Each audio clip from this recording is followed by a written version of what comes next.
So Halo for Paramount Plus, the showrunner's left. Now, it's not as dramatic as it sounds, don't worry. This isn't like a weird dramatic video. It is a shame though, but it's completely understandable. So Variety had the exclusive here, so I will be using excerpts from their article, but it's a fascinating tale.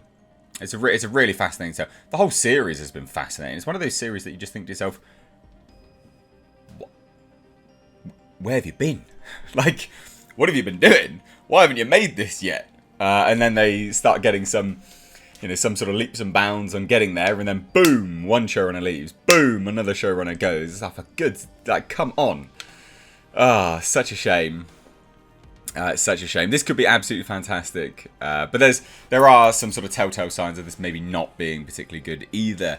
But like I said, where has it been for so long? So like I said, showrunner has gone for Paramount Plus. Showrunner for the Halo series, Paramount Plus will exit the show once work on Season 1 is over. And again, this is an exclusive for Variety, hence the excerpts from their article. Stephen Kane and Kyle Killen were both attached as co-showrunners on the series at one time. This is the sort of background. It's fascinating. According to sources, Killen departed the project ahead of the start of production as he felt he was unable to render full-time showrunner duties during the show's shoot in Budapest. And Kane then took over as the lead showrunner. Now, this is where... it is sad. Like, it is actually sad, but fully understandable. He's been there for like 2 years. Kane's been there for 2 years in Budapest.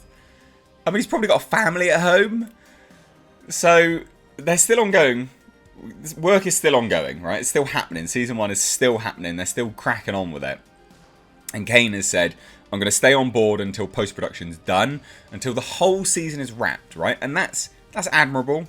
That's really good of him, actually. But obviously, should the show get picked up for a second season, he's not going to be returning. Because he's been there for 2 years.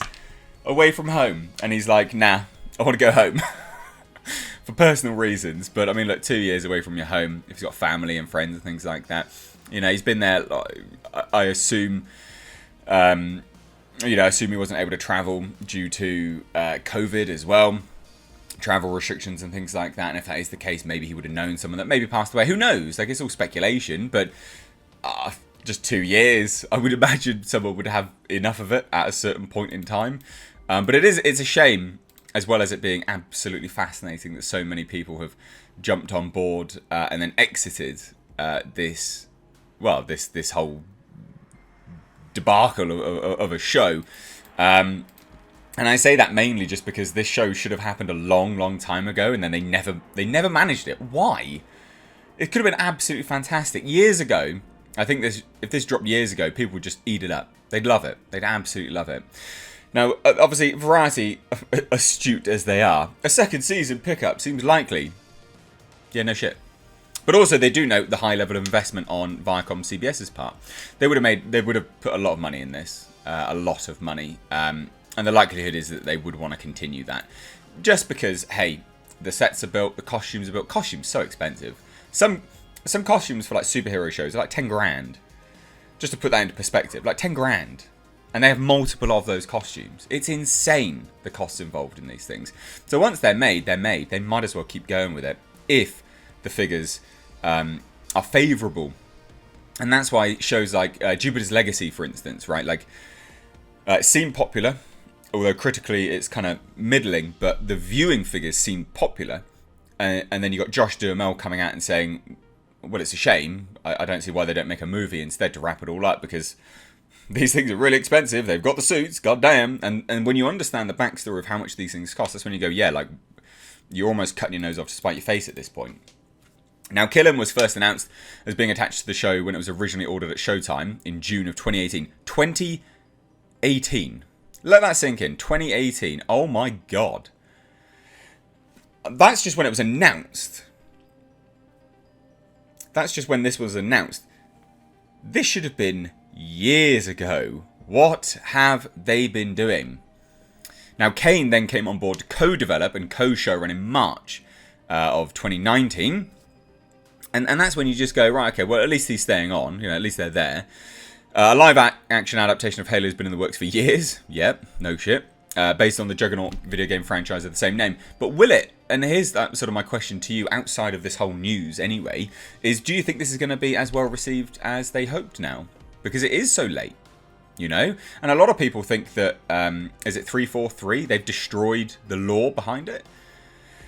I think it's 343 Industries. Do you think that this will be as well received as they hope now?